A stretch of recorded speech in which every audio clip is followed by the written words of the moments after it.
स्वागत है दोस्तों आप सभी का मेरे इस चैनल पे। आज के लेक्चर में हम पढ़ने जा रहे हैं टाइप्स ऑफ आईवी फ्लूइड के बारे में।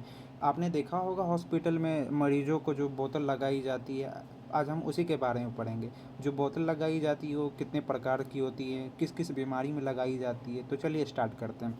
तो टाइप्स ऑफ आईवी फ्लूइड की बात की जाए तो ये होते हैं, एन होता है, एक नॉर्मल सलाइन होता है, एक होता है DNS जिसको हम लोग डेक्स्ट्रोज नॉर्मल सलाइन भी कहते हैं, एक होता है रिंगर लैक्टेट जिसको हम लोग RL भी कहते हैं, और ये D5 D10 और D25 के सॉल्यूशन में आता है, और एक होता है मैनिटोल सॉल्यूशन। ठीक है। अगर हम आईवी फ्लूइड की बात की जाए तो आईवी फ्लूइड को हम लोग इंट्रावेनस फ्लूइड भी कहते हैं। ठीक है दोस्तों, चलिए हम आगे के स्लाइड में अब हम एक एक करके सारे जो टाइप्स हैं उसको हम लोग अच्छे से डिस्कशन करेंगे। तो आप लोग हमारे साथ बने रहें। चलिए स्टार्ट करते हैं अब। तो चलिए हम लोग स्टार्ट करते हैं NS से, जिसको हम लोग NS यानी नॉर्मल सलाइन भी कहते हैं दोस्तों। यानी इसमें कंपोजिशन की बात की जाए तो इसमें जो कंपोजिशन होता है 0.9% NaCl यानी सोडियम क्लोराइड होता है। यानी एक 100 ml की बोतल है या फिर 500 ml की बोतल है तो उसमें हमको कंपोजिशन देखने को मिलेगा 0.9% NaCl का। ठीक है।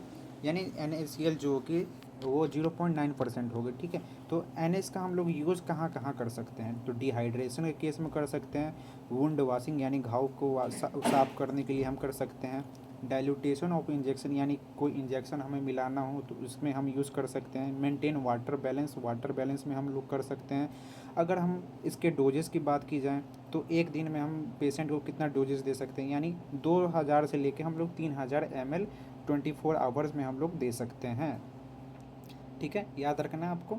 ये जो जो डोजेज़ होती हैं ना दोस्तों, वो डोजेज़ है ना पेशेंट पर डिपेंड करती है कि वो पेशेंट का क्या कंडीशन है। ठीक है। अब हम बात करेंगे, सबसे मतलब ज़रूरी बात ये है कि इसमें जो ब्लड प्रेशर के पेशेंट होते हैं, जो हाइपरटेंसिव पेशेंट होते हैं, उनमें हम लोग को ये नॉर्मल सलाइन नहीं देना होता है। तो अब हम आगे बात करते हैं DNS के बारे में। DNS को हम लोग डेक्स्ट्रोज नॉर्मल सेलाइन भी कहते हैं। इसमें क्या कंपोजिशन होता है, 0.9% NaCl प्लस 5 ग्राम डेक्स्ट्रोज यानी शुगर पाया जाता है। ठीक है। 500 ml की बोतल में, अगर एक 500 ml की बोतल है तो 0.9% NaCl प्लस 5 ग्राम डेक्स्ट्रोज देखने को मिलेगा। अब हम इसकी यूजेस के बारे में बात की जाए तो डिहाइड्रेशन के केस में, हाइपोटेंशन के केस में, to treat insulin shock in accident condition में कर सकते हैं। डोजेस की बात की जाए दोस्तों तो 250 से 3000 ml इन 24 आवर। ठीक है, हम इसका यूज़ कर सकते हैं। एक सबसे ज़रूरी चीज़ हमको नोट करनी है, जो शुगर के पेशेंट होते हैं यानी जो डायबिटिक पेशेंट होते हैं उनमें हमको इसका यूज़ नहीं करना होता, क्योंकि इसमें डेक्स्ट्रोज होता है जिसको हम शुगर भी कहते हैं। तो चलिए दोस्तों, अब हम बात करने जा रहे हैं RL सॉल्यूशन के बारे में, जिसको हम लोग रिंगर्स लैक्टेट भी कहते हैं। ये क्या होता है, इसकी कंपोजिशन की बात की जाए तो it is a mixture of electrolyte. ये मिक्सचर होती है इलेक्ट्रोलाइट्स की।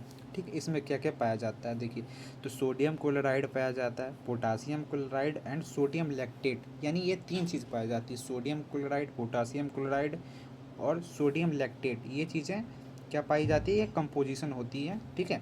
आगे हम बात करने जा रहे हैं यूजेस ऑफ RL का हम लोग कहाँ कहाँ यूज़ कर सकते हैं। तो डिहाइड्रेशन के केस में कर सकते हैं, इलेक्ट्रोलाइट इम्बैलेंस हो गई हो किसी पेशेंट में तो उसमें हम लोग कर सकते हैं। ठीक है। ड्यूरिंग द सर्जरी के समय भी हम कर सकते हैं। ठीक है।